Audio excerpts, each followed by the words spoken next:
我是小米，为大家带来新一期的戴森球计划。感谢大家对上一期视频的投币、点赞、支持啊！上一期结束之后呢，小米又自己做了一些私下的工作啊，也会，你如果想看的话，可以去小米放的那个大合集的最后啊，每一期的完整版我会放到那个大合集里的啊。第5期的后边我又做了一点点事情啊，主要就是这个做了这个两塔啊，两塔这边的两塔，然后还这边做了一个行星护盾。然后这边做了激光塔，以及我们的这个精准无人机啊，哎，这个精准无人机呢是放到我们的伊卡洛斯里的啊，还有这边做了一个蒸馏器的啊，这样的一个小超市里给我们加了分流器的这样的一个小超市里加了这些的东西啊，这些东西呢暂时可能大多数东西还用不到啊，但是很快我们就会有用了啊。然后来回答一些小伙伴们上一期提的一些问题啊，第一个问题就是关于黑雾，他觉得他打不过的这个问题啊。4排激光塔只要是被动难度下，我觉得不可能打不过，因为我这里试了很多次，我也不是第一次这么玩啊，我这个开了很多个这种被动的这个去养黑雾的档去做测试啊，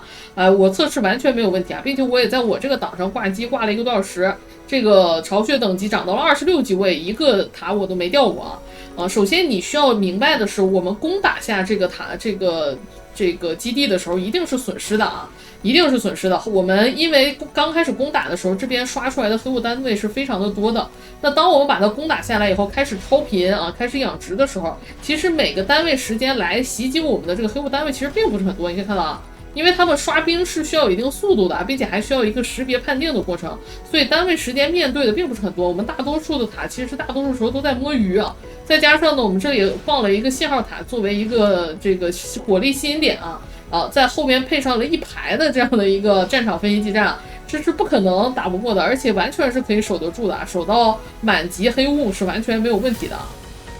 这是这里啊。那这里说完，第二个要说的呢，就有的小伙伴说有这个新的黑雾巢穴掉下来怎么办啊？如何来防止啊？我个人觉得呢，在这样的一个时间点呢，有新的黑雾巢穴掉下来是一件好事啊。因为我们现在看一下我们的电力啊，电力其实并不是特别的富裕啊。如果我们想要防止这个黑雾巢穴掉下来呢，要使用的东西就是这个，叫做行星护盾发生器啊。这行星护盾发生器呢，每一个待机功率就要12兆瓦。我们一个星球要想全部防护呢，最少要7个护盾发生器啊，7个护盾发生器，你就算只是待机，你不是工作啊，你就只是待机，你也要大几十啊，小100兆瓦的这样的一个电力啊。如果是充电的时候，那这个消耗就更高了。如果你想现在的这个时间点去撑这个东西，我个人觉得不划算啊。你完全可以让它多掉下来一些，然后把它变成这个地热发电，每一个能将近给你10兆瓦左右的这样的一个电力，我觉得还是很香的啊。这个等到后边我们的电力起来了之后，我们再去插这个行星护盾，就可以防止当我们人不在这个星球上会有人来袭击的时候会怎么样啊？就是防护了啊。哎，这就是我对上一期的回答的2个问题。然后我还要刊物一个点啊，就是我上一期说到的这个总库面板里，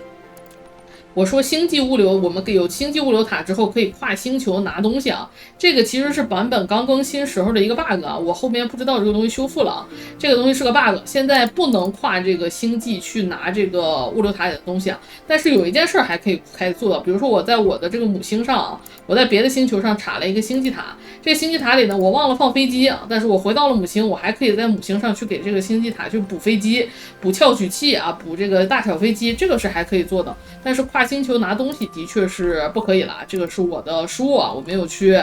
再做额外的测试啊，哎，这是需要刊物的地方。好的，那这个废话就先说到这里啊，我们来说一下这一期的安排和计划，或者说是先分享一下我们后边的发展思路啊。戴森球计划呢，我个人觉得之所以好玩吧，就在于它的这个星球或者是种子啊，或者是地图，会影响你的整个游戏的发展思路啊。它的游戏的发展思路呢，围绕的一个核心点就是发电啊。戴森球玩的就是一个发电啊，你知道怎么玩好发电，如何控制好你的发电之后，这个戴森球计划会变得很简单，就只是一个产线不断扩大的过程，优化的过程，以及减少你的这个电脑运算量的这样的一个过程啊。那发电就是整个游戏的核心啊。那在游戏的前期呢，小米个人推荐用风电啊。用这个风电，母星上我这边插了一大片的这个风电啊，再配合上少量的火电啊，就可以完成母星上200兆瓦的初期的这样一个电力，完全可以支撑到黄糖甚至紫糖刚开始也问题不大啊。这个电我是很推荐的，这样的一个前期的一个发展思路啊。那到了黄糖的中后期，或者是像紫糖过渡的这个时间点之后，我们就要考虑新的发电方式了，因为一来是我们的母星的面积是有限的，不可能无限制的去插这个风电啊。二来是呢，这个你的电量逐渐的开始需求变得越来越大，你就需要新的发电方式的来源啊。那这里呢，小米会根据几种不同的可能性跟大家讨论一下，在这个时间点比较好用的发电方式啊。首先第一点啊，如果你跟我用的是一个种子啊，同样的种子用了一个神种啊。我的这个种子为什么说是一个很神的种子呢？一是我们的这个母星上有2个卫星啊，就是这个双卫的这样的一个结构，就是在我们的地中海的这颗行星上旁边还有一颗卫星，这个是很厉害的一个结构。为什么？因为它的星际物流的成本是非常的低的，而这颗星球上的又有可燃冰，又有硅钛双全啊，又有可燃冰，这就更神了一步啊！因为这个东西是我们下一步发展最需要的这个几种东西，它都给你配齐了，再加上它的这个距离非常非常的近啊，星际物流运输的成本几乎为0，所以它是个很厉害的一个种子。这是第一点。第二个，我们的这个种子厉害在呢，这里有一颗熔岩星，并且是一个潮汐锁定的星球啊。什么叫做潮汐锁定的星球？我现在先不着急说啊，我们刚才解锁了2个科技，这2个科技我要优先解锁，主要是因为它的黑雾掉落物里是掉这2个东西的。我们先把这个东西给它弄出来啊。上一期有小伙伴说这个地方的数字是可以设置的啊，说是长按右键就可以输入。我试半天我也没成功啊，我也不知道长按右键输入是怎么输入进去的啊，反正我没成功啊。好，我们现在黑雾呢就可以调这个粒子宽带和这个钛化玻璃了，这个都是后边糖厂需要的一个非常重要的物品啊。然后我们把这边的这个也给它收集一下啊，这里的这个也可以给它稍微的收集一点。然后我们可以把这个光山石给它取消掉。这个取消掉，光山石取消掉，减少运算量啊，因为这个东西都是掉落量很多，而我们暂时又花不出去的啊。重氢我们看看满没满啊？如果存满1塔的话呢，我个人觉得也可以先关掉。没有啊，重氢还没满，重氢没满呢，重氢让它继续吊着啊。光山石啊以及黑雾掉落的这些所有的东西，你稍微的存一点就够了啊，没必要整太多啊，因为一来是这个实在是太多了，你很快就会满掉啊。二来是呢这个。用不上啊，暂时用不上啊。光山石虽然是一个稀有的这个矿石，但是它的量实在是太少了，它的速度是供不上我们用的啊，所以我觉得这个存一个塔用来去一会儿去搓啊，不是一会儿啊，之后去搓这个大矿机就可以了啊。更多的我觉得没有什么太大的必要啊，稍微有一点就可以了。然后呢，小米私下把这边换成了蓝带和白爪，主要是为了让我们那边超市的这个运输速度能提上去啊。这里换与不换的影响并不是特别大，你想换就换啊，不换就用这个结构也可以啊。因为大多数东西的掉落速度实际上是不够的啊，是这个绿爪加上绿带是完全可以这个解决的。整到后边吞吐量大了，你可能需求这边的这个拾取速度更快啊，你用这个白爪加上这个蓝带可能是更好一些啊。好，这2个说完，我们来继续说这个潮汐锁定啊。什么叫做潮汐锁定啊？潮汐锁定就是指这个星球的向阳面，像太阳的这一面永远是对着太阳的，它有1半的面积，这个星球1半的面积永远对着太阳。这意味着什么？意味着你如果把这1半的面积摆上太阳能，它将能够全天候的发电啊。为什么太阳能？我个人觉得在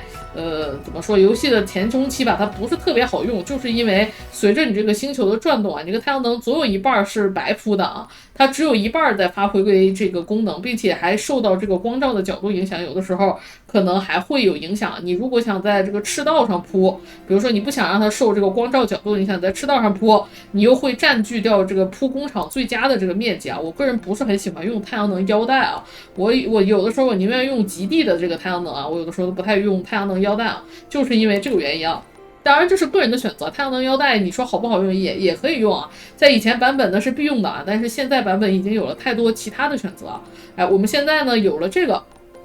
所以我之后的发电呢肯定是以这个星球为核心啊，这个星球就会变成了我们的电力星。我推荐大家呢，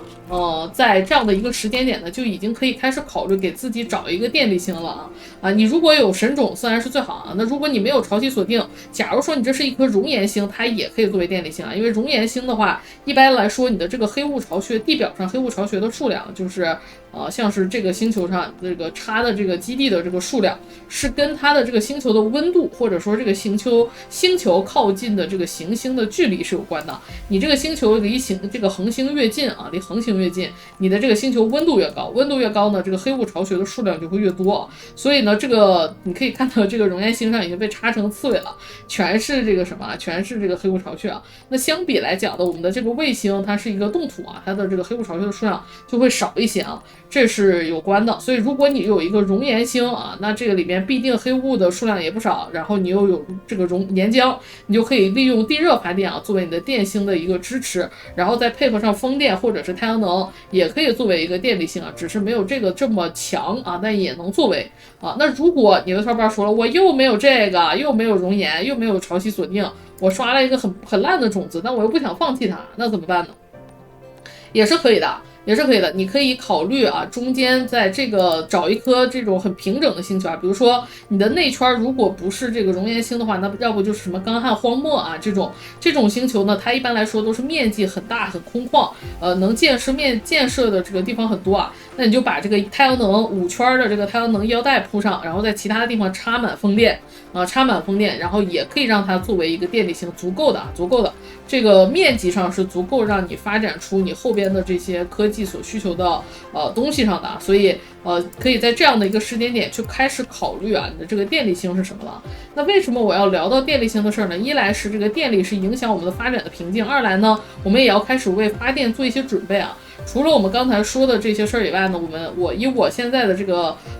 规模来说，这个产线的规模来说，就应该开始准备太阳能了，对吧？但是我们太阳能板要在2星去建造除了建造太阳能板以外呢，我推荐大家在这样的一个时间点呢，也可以开始造这个电池了。这个电池要囤积一些这电池造这个东西的目的是什么呢？是为了我们后边的这个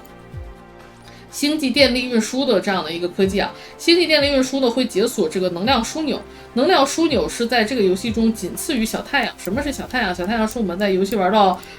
顶后期的一个时间点吧，在哪儿我看看顶后期的时间点的一个发电的一个方式人造恒星在这里你看到它的发电功率是72兆瓦，对吧？看着很厉害但是我们的现在在黄糖阶段就能解锁的，只要120黄糖，性价比非常高就能解锁的这个能量枢纽，它的发电功率高达54兆瓦这就基本上跟小太阳是同一个量级的。但它难就难在呢，这个能量枢你要使用的，你要配合电池来使用那你会用就这个东西就是个神，你不会用的这个东西就不好用有的小伙伴是把电池铺在地上，让它给能量枢纽去充电放电的，那它的确是不好用后边我来跟大家说一下这能量枢纽具体怎么用就是电池不要放在地上去充，这是一个最重要的事情我在萌新的时候，我就成天把这个电池都插在地上给这个能量枢纽去充电，我当时就觉得这玩意儿真愚蠢，实际上是我不会用这个能量枢纽是直接可以通过传送带把电池运进去的我就暂时先说到这里然后呢，这个电池如果你直接让这个能量枢纽去放电的功率就只有54兆瓦，但是如果我们给它涂上增产剂的话，接下来我们要跑的一个科技就是这个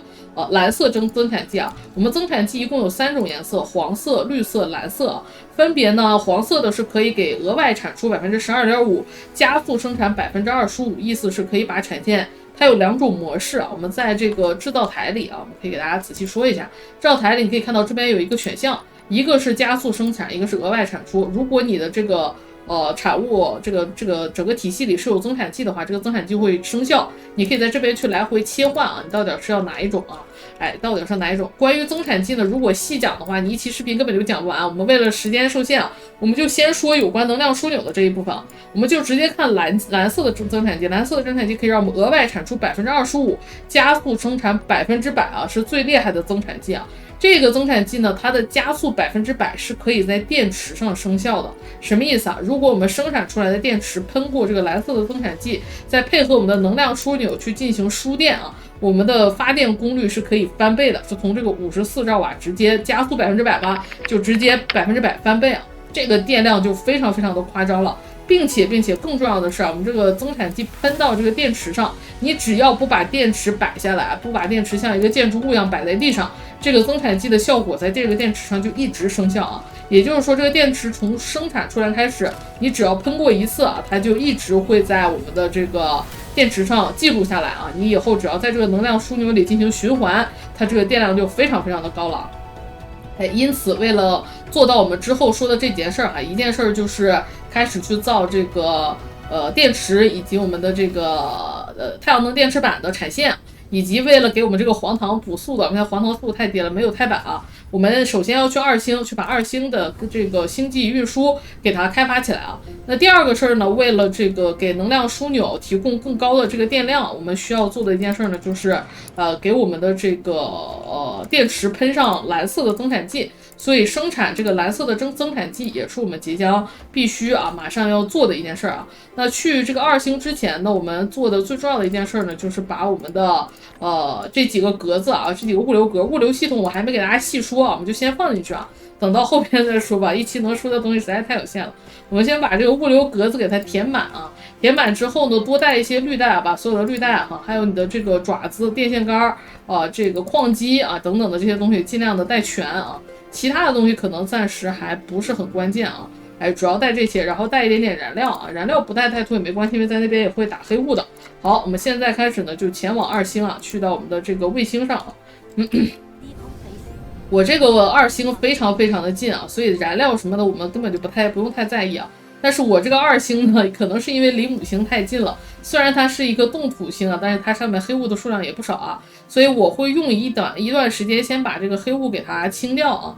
清掉这个黑雾呢，可能要花一点点时间，我就会在视频里全给大家剪辑掉。那一来到这个星球呢，先到一个星球之后，你就优先考虑你怎么发电啊。这个星球的风能利用率是非常的低的，所以用风电非常的不划算啊。但好在呢，这个星球上是有可燃冰的啊。可燃冰我们之前给大家说过，它去拿这个地热去烧，还是一个很不错的一个燃料啊。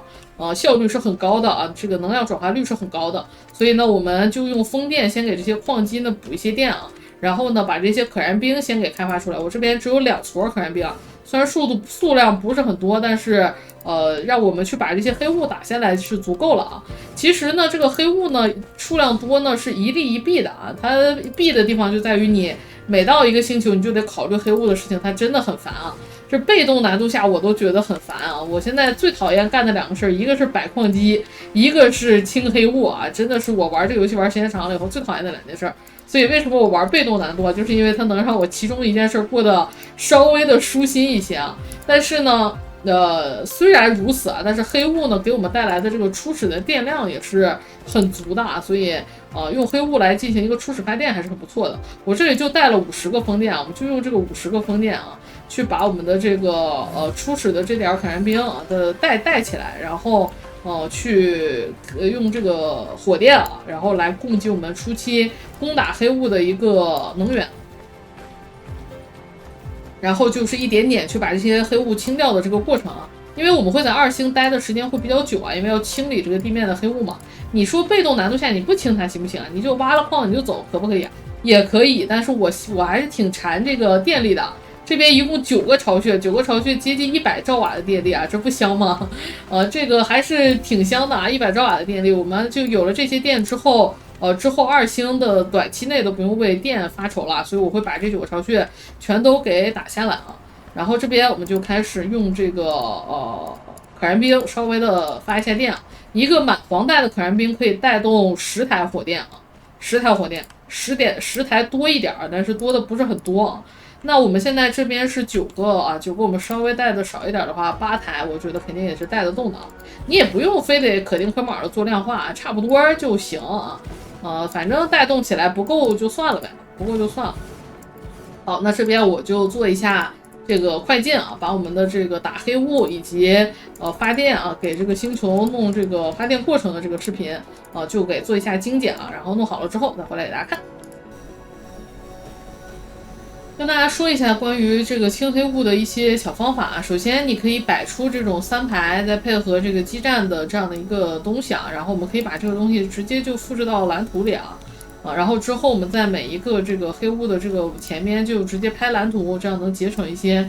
你摆这个激光塔的时间啊，这是其一。其二呢，我们刚才不是从家里拿了一些这个无人机嘛，按这个 C 键啊，我们就可以把这个无人机装到这个机舱的这一栏啊。机舱里呢就是装各种各样的这个飞机的，然后下面我们有个编队。当我们这个解锁了科技有这个地面编队之后呢，就会有这个目前这个编队只有一队，并且只有6台的这个飞机啊。我们按这个齿轮就可以选择这个飞机的种类啊，然后比如说我们选这个，它就会直接自动的把你这个机舱里面的飞机补到这个小队里啊。然后呢，当你靠近这个黑雾的时候呢，这个小飞机你看到自动它就出来了啊，它会自动的去帮你去攻击周围的这个黑雾，来增加你的这个降低你的这个提高你的生存可能性啊，减少这个黑雾直接把你打爆的这种可能性，还能辅助一些战斗。当然我们现在由于这个小飞机的数量太少了，它能做的事情还很有限，它的损耗量也是很快的。你看到它直接冲进去，它这个消耗的速度其实是很快的。但是我们这里呢，这个小飞机会不断的往里补啊，这小飞机其实不是很值钱啊。那你如果觉得这个东西还是有点贵呢，你又有点舍不得呢，你就直接靠这个激光塔。但是一定要注意啊，你自己人不要往这个黑雾里面去走啊，因为这些炮塔打我们的这个能量护盾，现代水平的这个能量护盾打的是非常的快的。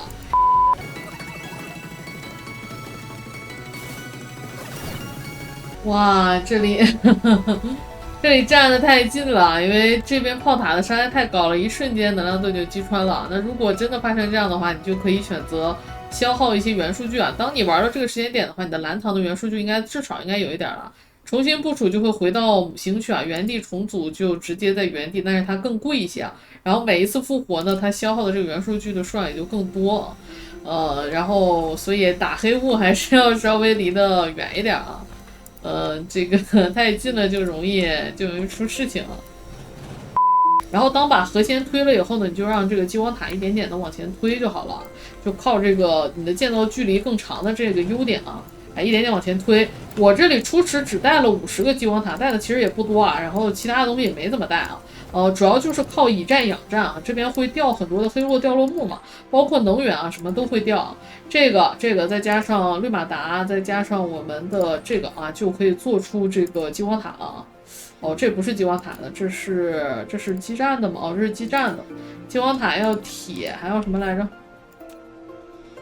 这样就可以了。你看我们这边就可以以战养战啊。有了这样的一些资源以后，我们就可以慢慢的就可以把这个黑雾的这些东西就全都可以给它打掉了啊。然后呢，打掉之后补上我们的地热啊，这个星球的发电就不是问题了。所以你初始的发电量呢，只要保证你的这个3排的这个激光塔能够相对来说啊，你黄一点电力其实也无所谓的，相对来说能正常的运行起来啊，就足够把这些星球的初始的这种基地10几级的啊，不到20级的这个基地打下来啊，就不是很难啊，不是很难。好的，那这里啊差不多了，哎呀，这里又出来了一个。那剩下的时间呢，小米就把这个后边的这几个基地全都给它清掉啊。好，我们这边终于把这个第2星球的所有黑雾都打掉了啊！接下来我们要做的一件事情就是把这个星球的几种特殊的资源，一个是钛，一个是硅，还有一个就是可燃冰啊，大规模的运送到我们的母星中上去啊！所以接下来要做的事呢，就是开矿。这个流程呢，会伴随我们后边的整个的这个大工厂的发展的始终啊。在发展大工厂的过程中，我们就一直要不停的重复去一个新的星球，找你欠缺的资源，然后开矿，然后冶炼，然后再输送回你的工厂星的这样一个过程啊。这也是这个游戏到了中期有的时候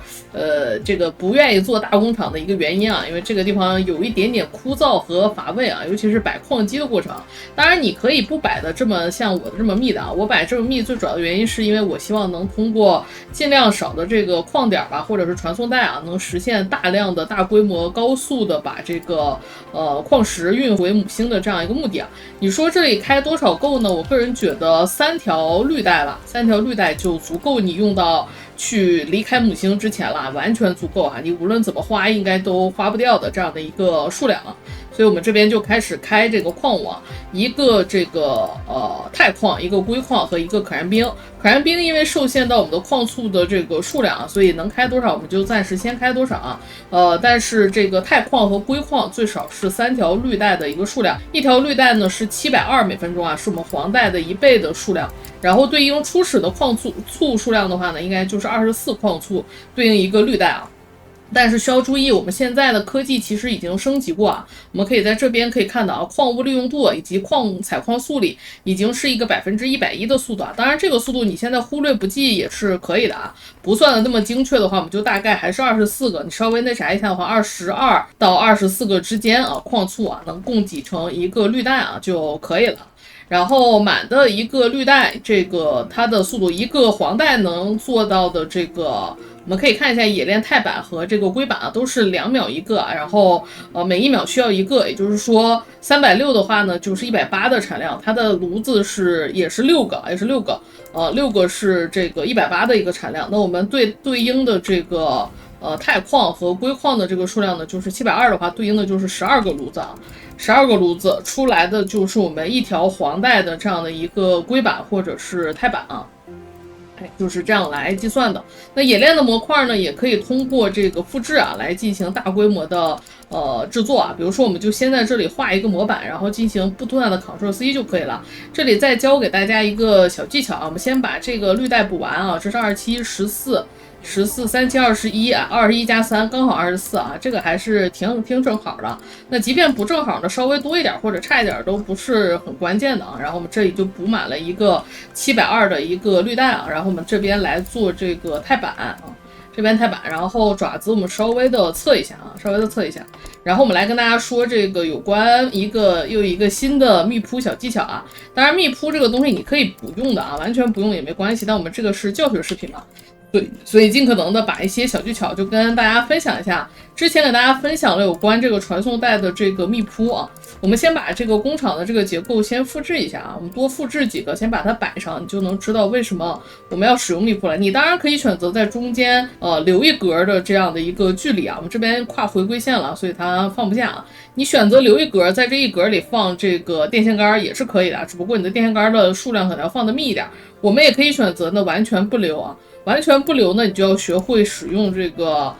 那叫什么电线杆的这样的一个密铺的方式啊。原理呢，就还是利用我们之前教的这个密铺的原理。当这个传送带呢一定的角度去进行折叠的时候，比如说我们就折叠成一个这样大概的话啊，这样的角度吧，在这个中间的这样的一个角度啊。我们呢在格点上的这个传送带啊，如果我们竖着来看的话，它现在在一个格点的1/2，对吧？格点的传送带，比如说我们想要拉1个、2个、3个、4个、5格啊，这一个大格子是5格距离，你把它单独的拆分开的话，它其实就是5格传送带啊。我们给它点上啊。我们这样单独的来造啊，算上端点的话是6个啊，这是6个传送带，1、2、3、4、5、6啊。但是如果你用的是这种非格点的传送带，在这个格点的1/2的这个传送带啊，你会发现拉类似或者是相同的不能叫相同吧，接近的距离的时候，它的传送带的使用数量是不一样的啊。我们可以在这儿看一下，你可以看到最边上的啊，最右边的这2格传送带啊，从这个点到这个点的传送带，它跨越的长度就是1.5格，它并没有完整的跨越1格啊。它相比这边的传送带数量，它就少使用了一个传送带，我们就要利用的就是这一个格子啊。然后呢，这个时候呢，我们放下一个在格点上的这个电线杆啊。然后我们复制这个啊，就是这一段里边它的那个跨越长度很大的那个传送带，复制啊，我们就可以让这个传送带，你会发现一件神奇的事情发生了，这个传送带就粘在了这个电线杆就粘在了这个传送带上啊。我们以这样的东西为一个模型，比如说我们给它保存一个蓝图啊，我这里其实已经保存了一个了，就叫这个电线杆啊。然后我们就可以在这里呢把一些黄带的位置替换成电线杆，当然这个需要你的这个地方的这个传送带是没有的，否则可能会不好铺啊。比如说我们现在就拿它来铺一下，给大家看一下啊。比如说这里就能铺啊1个啊，我们在这里再铺一个啊2个，你可以看到这边这个传送带这是不是就拉进来了啊？然后我们这个时候只需要在一些边边角角的地方再补一点点传送带，它们绝大多数的位置的这个电力就都能供应得上了。比如说最下边的这个地方还是没有电的，我们可以在一些其他的地方啊，或者是边缘的地方，你还是采用正常的这种供电啊，就可以实现了，可以实现这种密铺的这样的一个结构啊。当然，就像我说的，你中间留一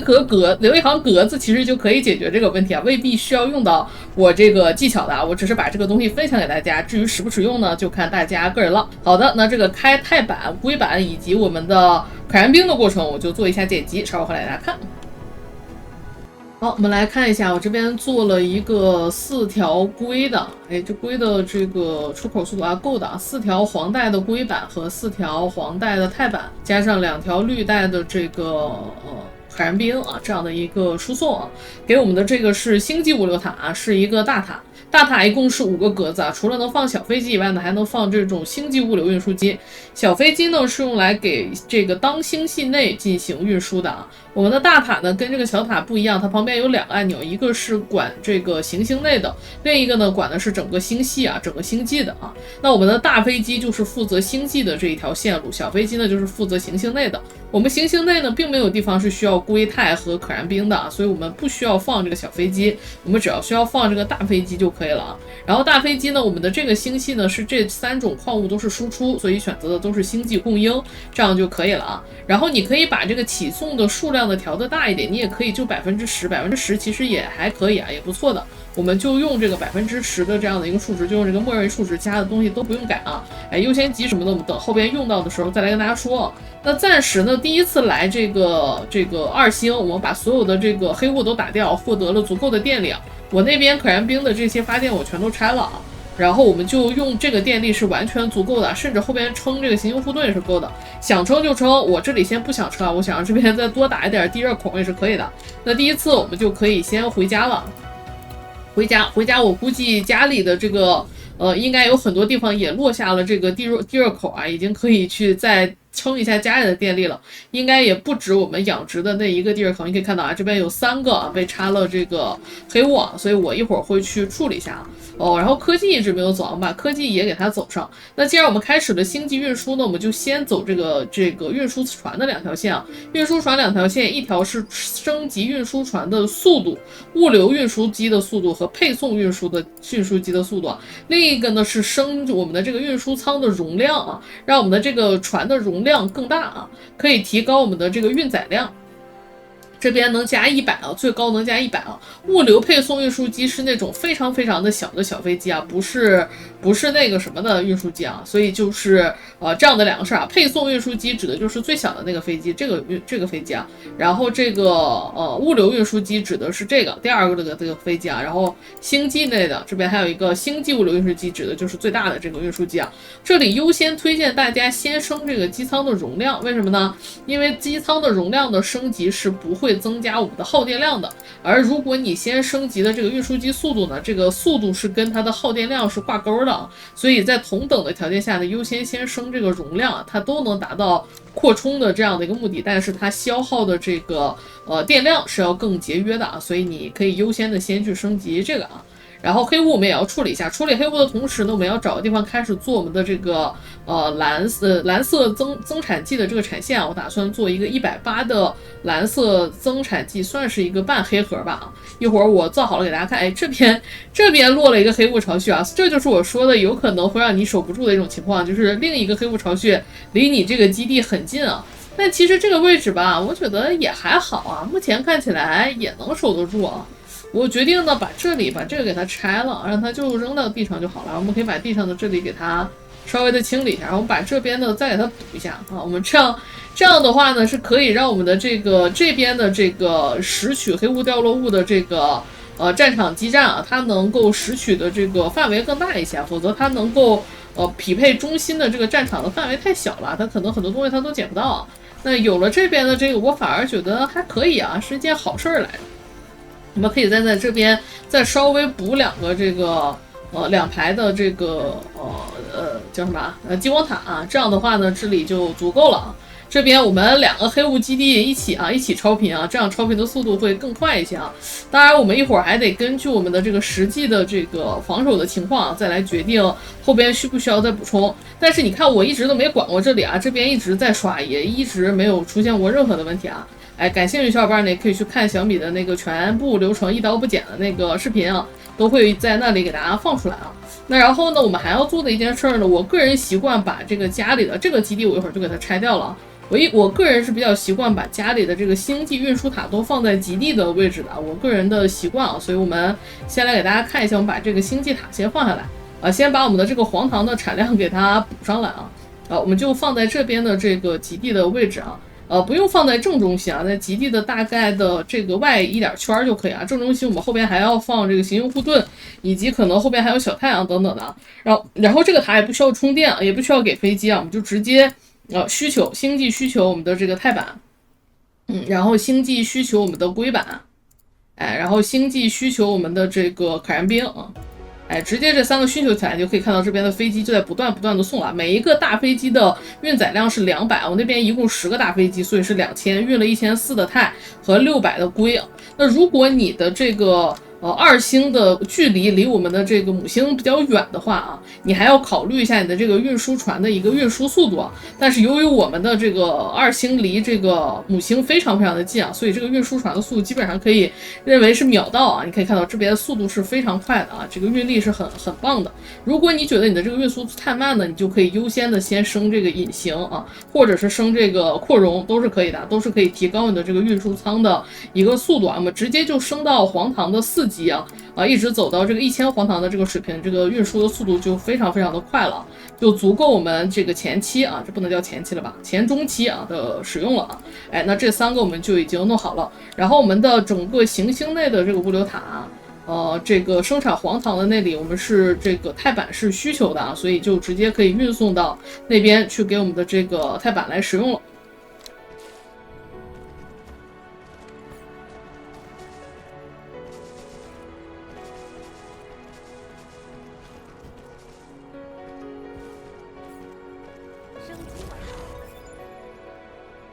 好，我们这边的这个180的蓝记的一个半黑盒吧，不能叫黑盒画好了就是通过主要输送的原材料，一个是煤一个是我们的钛板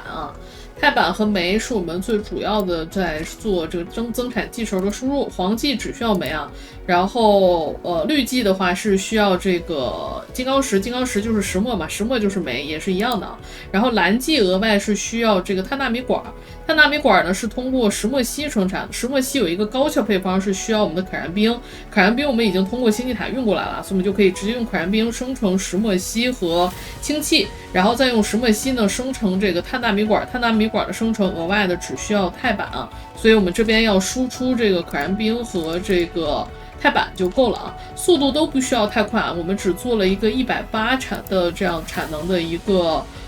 蓝色的增产剂的数量，这个到后边我们肯定是要大规模的扩充的，但在现在的这个时间点的180是足够的我们从这个星际物流塔这里呢连出2个黄带一个走这个钛板，一个走我们的这个可燃冰这样就可以了。速度拖得太慢呢，就用我们的这个战场分析基站帮它做一下加速然后这里我们给它连一个电线杆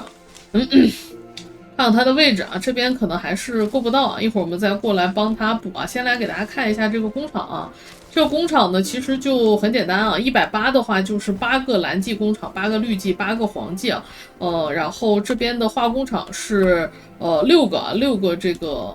碳纳米管的化工厂，这个5个，其实4.5个这个石墨烯的这个化工厂就够了。这里呢有一些空间我是打算在这个空间里做一下氢气的这样的一个缓存以防这个氢气是吧堵了但是我们后边还会做氢气的后处理所以堵的概率并不是很大。但是我们这里刚好有空间，我们就刚好就把这个空间利用上。我这个呢就不算是一个很紧密的这样的一个黑盒，因为空余的空间是比较大的，不是特别的好看吧，但是我觉得在这样的一个时间点，这样就足够了，我们就先这样弄然后钛板从这边过来，我们这里有钛板是吧？我们这个产线里既然有钛板，有冗余的氢气，我们完全可以用这个东西来造一点氢棒。虽然氢棒在现在这个时间点我们已经完全用不上了，因为黑雾已经开始给我们掉刀棒了啊。但是，而且我们后边燃料其实也不用这个什么。这里是交叉了啊，这里并不是那个什么，这个地方其实是钛板的，我把这里给大家改一下，看的能更清楚一点。这里是钛板啊，然后有做2个这个组装机的这个什么就可以啊，组装机的氢棒就可以啊。然后这氢棒呢，其实我们也不要啊，就是为了让这里的氢气能够花掉啊。我很讨厌我的这个产线上有冗余的氢存在啊，所以我需要把这个冗余的氢给它花掉。我们这里来生产一下这个氢棒啊。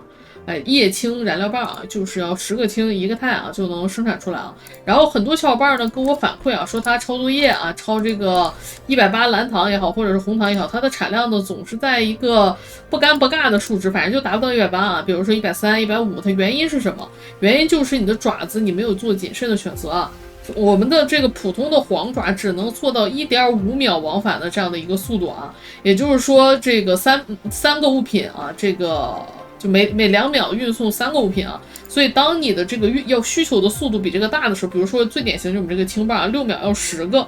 你就必须用这个滤爪了。同理，我们的这个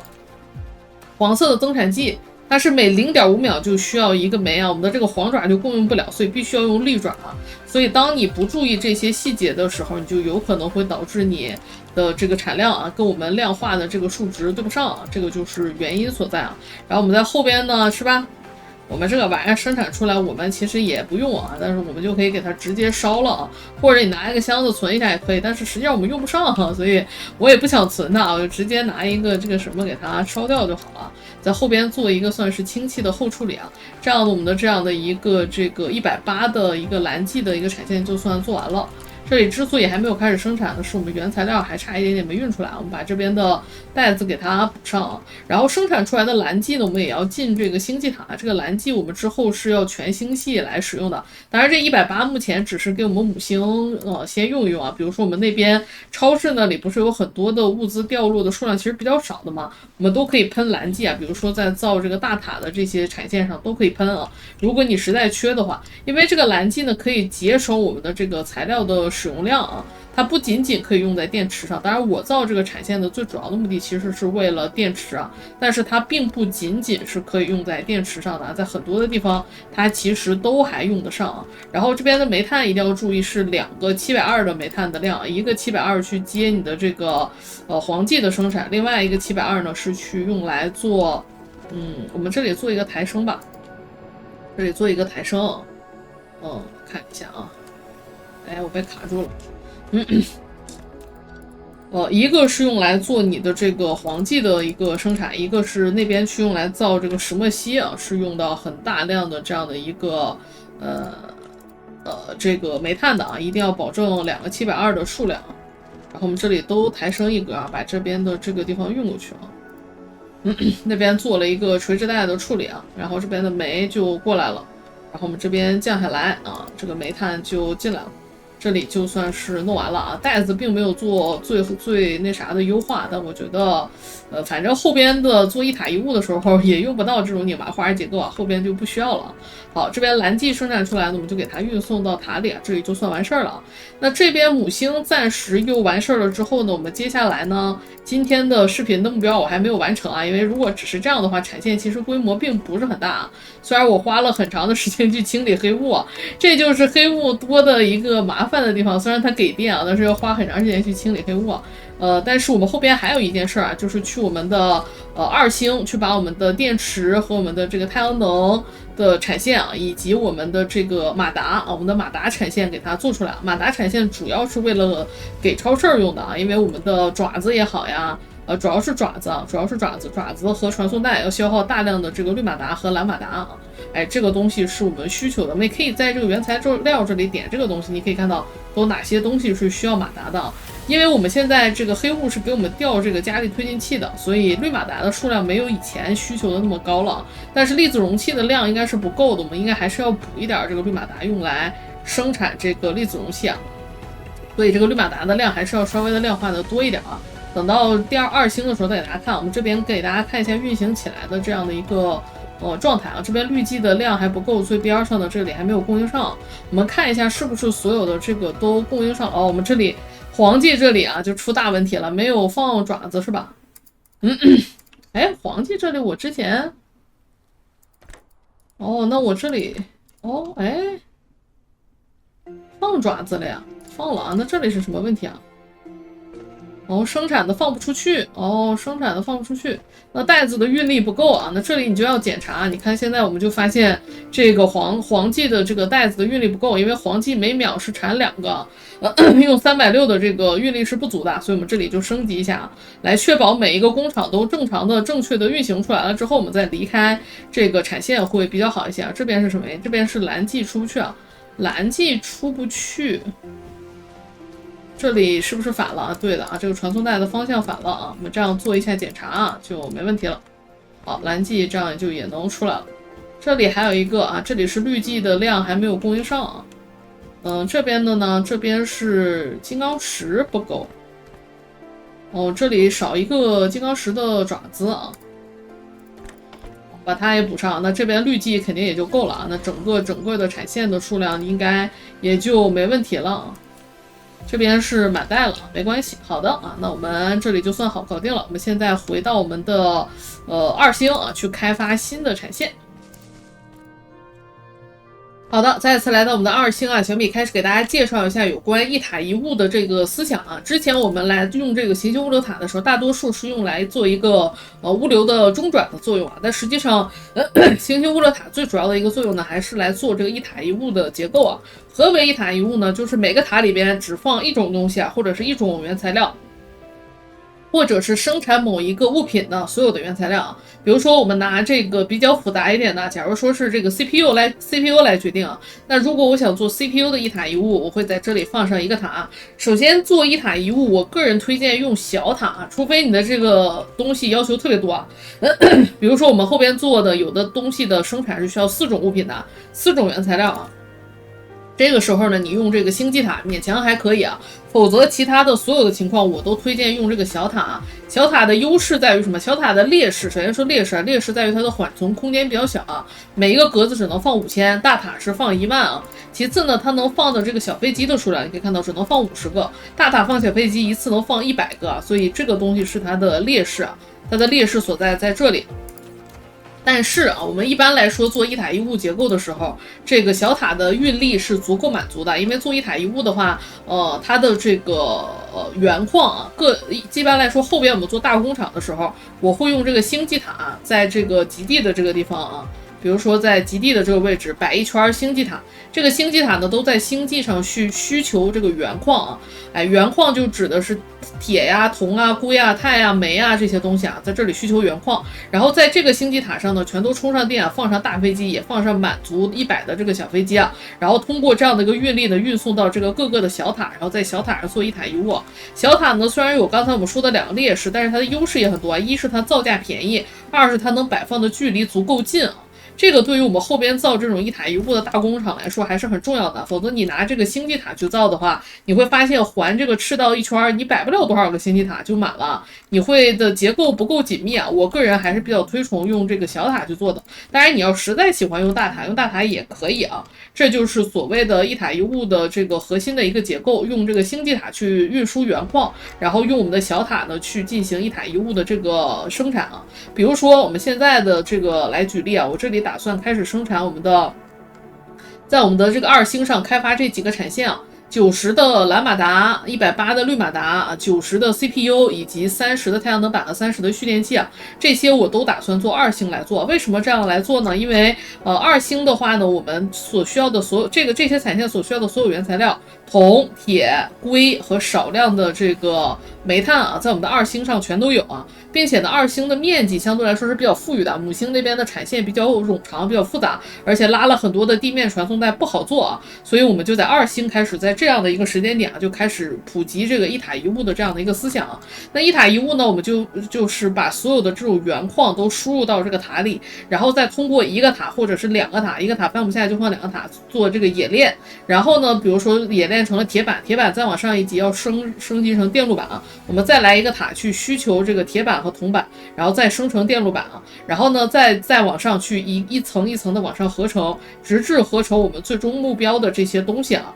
这就是我接下来要在2星上做的一件事儿啊。我先把核心思想告诉大家，大家也可以根据这个思想先去自己做啊。做完了之后，我们回来我们在视频当中一起看看你们做的和我做的有什么大的区别啊？没准你们做的会比我做的更好，也欢迎大家去分享。那由于我的这个原矿呢都是在我的这个星球上来提供的，我们可以看一下。我这个星球的铁的量是非常高的，非常适合做这个马达的产线。铜虽然是差一些，但是我们的这个产线上铜的需求量其实并不大啊。然后硅的量也是足够的啊，硅有131，完全是足够的。所以这个而且有7个煤啊，这7个煤啊，完全可以让我们去生产这个产线啊，这个产线是足够的。然后呢，这个产线上呢，除了这个最后的那个电池那里我会喷蓝剂以外啊，因为我们的矿是足够的，我现在其他的地方我暂时先不喷这个增产剂。那如果你觉得现在你就想普及这个增产剂，也不是不可以，也可以啊，你也可以去开始在这个时间点去普及你的增产剂啊。好的，那我们思路说完了，接下来就开始撸起袖子干了啊！现在是10个小时左右的时间，我估计我干完可能得12个小时左右了啊。我们干完了之后再回来给大家看吧。这个产线从铺啊到最后完成，可能得用个2个小时左右吧，一个多小时啊，可能是得1个多小时啊。一会儿回来再给大家看成品啊。因为是第一次开始造这种一塔一物的结构啊，所以稍微的给大家多看一些这个内容啊。首先就是我们的冶炼模块啊，冶炼模块呢能用绿带，我们现在就开始用绿带了。其实蓝带我们也可以用啊，只是我个人觉得在母星的这个阶段用蓝带还是挺浪费的啊，有点奢侈，所以我这里就还是用绿带了。然后一个塔呢，一共是3、4、12个口啊，所以理论上呢，你能铺的这个带子的数量其实是很多的。但是我们要想好，我们这个旁边可能还会放别的塔，比如说我们现在这里，我这里个人是喜欢在赤道啊，你可以看到我这个位置是在赤道上，在赤道上呢，沿着赤道这个线的两端啊，去铺这个一塔一物啊，一个向这边，一个向这边啊，这样就是相对来说比较紧凑一些啊。那你要考虑到这个塔的位置呢，你这边的这个距离其实并不能铺的特别的远啊。我个人比较习惯用更多的塔，而不是说一个塔把这12个口全都用上的这种结构啊。我个人会比较少用，因为你一个塔全用上的话，你的运力是有限的，你运力顶多就是这些飞机，但你2个塔干同样的事儿，你的运力是double 的，并且你的这个缓存容量也是 double 的，所以我个人是比较倾向于这么来做的啊。然后呢，这边是出来的是铁啊，比如说这里我们出来的是铁，然后回去的是铁板啊，然后养成一个良好的习惯呢，做一塔一物的时候呢，这里留一个格子，这个格子是未来放增产剂用的，我们之后就可以把增产剂的这个喷涂机啊，这叫喷涂机，在我们的科技里已经早就解锁了啊。这个就是用来喷增产剂的。等我们到喷的时候，我再来跟大家说啊。我们习惯性的把这个前面的这个位置留下来是给增产剂用的啊。然后后边呢，我们就都可以采用这样的模式了啊。铁板呢，我们的黄爪的速度是完全够的啊。养成好的习惯呢，就还是用黄爪。这里就弄好了，然后看一下，有的时候这个翻转它不太行啊，不太灵光，那就重新再来一个啊，然后这边铁板啊，这样就出来了，这就是一个非常标准而简易的这种冶炼模块啊。然后我们就用2个塔来做这个铁板啊，铁板一共要50多个，那我们这个2个塔是48个啊，不到50多个，那可以在这边再额外的稍微的，比如说出一条黄带啊，我们这边出一条黄带的铁啊，稍微的补几个这个熔炉啊，把这个产量补到这个稍微多一点，但也不用多太多啊。我个人是比较习惯在这个阶段就开始做量化的。那你如果喜欢和面啊，你就这么和也是没关系的啊，个人有个人的玩法，有人就是造这个万糖也是用和面造的啊，这都是有大神这么干啊，所以咱也这个不好说什么。然后如果你嫌这个位置不太好放这个电线杆呢，你就要稍微的空余一下，或者呢就用我们之前教过大家的那个密铺结构啊，就可以做出来了。好的，那这就是一个简单的这个一塔一物的构造啊。那铁板是这样铜板是这样，线圈什么的东西都是这样。那至于后边的那些工厂，其实就更简单了啊，都是这样的同样的这个思路啊。那最后我们来造好了之后，再来给大家一起说啊。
好啊，花了将近2个小时啊，我们这边终于造好了。这边的运输机也给它补充进去，物流运输机不足30多个也差不多够了啊。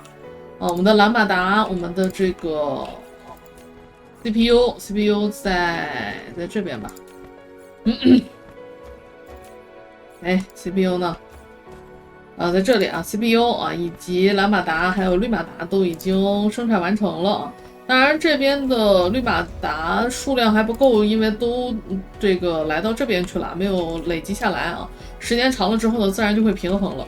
造这个产线呢，最需要注意的一点呢，就是注意好这个产线的物料的配平。比如说以比较复杂的我们的这个电动机为例啊，电动机每2秒需要2个铁板啊，也就是说一秒一个，所以我们这边铁板的这个运输速度跟这个齿轮和这个磁线圈的速度是不一样的，因为速度存在着一个2:1:1的关系，所以是一个绿带2个黄带的这样的一个关系啊。相似的还有很多啊，这种地方你自己需要稍微的注意一下。比如说我们的这边的这个磁线圈啊，磁线圈的地方呢是这个磁铁和铜板是2:1的关系，并且生产出来每秒是生产2个这个磁线圈，所以输出的磁线圈我们把这个电力给它弄掉啊。输出的这个磁线圈和输入的这个磁铁都得是绿带啊，然后这个铜板可以是用黄带，但是呢，虽然是黄带，但是它需要1秒1个，所以它不能用黄爪，只能用绿爪。这些细节你都得自己注意啊，否则你之后的这个产能肯定是配不平的。你到时候产能稍微差一点呢，可能就是某个带子这个选的不对啊，某个爪子选的不对啊，或者是哪里这个连反了，哪里没接电啊，这种都有可能性。那这个就得一点点自己排查了，没有办法说是一言以蔽之啊。好的，那至此为止呢，我们的2星也就算开发完成了。2星的电力是非常的够的啊，因为你满级的黑雾落下来10几个的这个充电桩啊，我们其实这个电力基本上是没有火电的，就放了一点点风电，靠的基本都是地热啊的这个电力啊。可以给大家看一下我们现在的这个电力。基本上就是地热啊，这边的火电已经全被我拆掉了啊，然后还有一点点的风电，这个星球的风能利用率非常的低啊，所以基本上靠的都是这个地热在带的这个整个星球的这个电力啊，然后整个的这个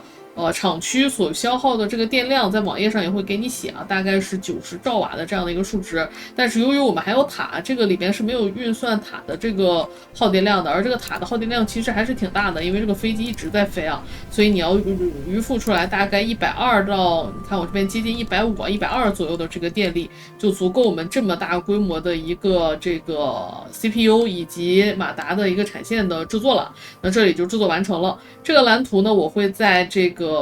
这一期视频播放出2、3天之内吧，把这个更新到我们的这个共享文档里啊。然后至于冶炼的这种地方，因为你的矿物的这个铺设的地方是不一样的，所以你用蓝图我个人觉得也不合适啊。主要我就是把这个 CPU 和这个蓝略马达的一塔一物的这个地方的蓝图尽快给大家上传，然后就是180的这个增产剂的这个给大家上传啊，主要就是这2个事情。然后黄糖的科技呢，我们在没事的时候就跑啊，基本上跑的七七八八了。接下来呢，下一期我们就是直奔紫糖了啊，下一期就可以开始造紫糖了啊。感谢大家收看，如果你觉得视频有所帮助，还别忘了给小米一个3连啊。小米下了班以后一直在赶视频啊，已经快11点了，我估计剪辑今天应该是剪不了了，明天争取啊能给大家发出来啊。感谢大家收看，我们下期节目再见吧，大家拜拜，拜拜喽。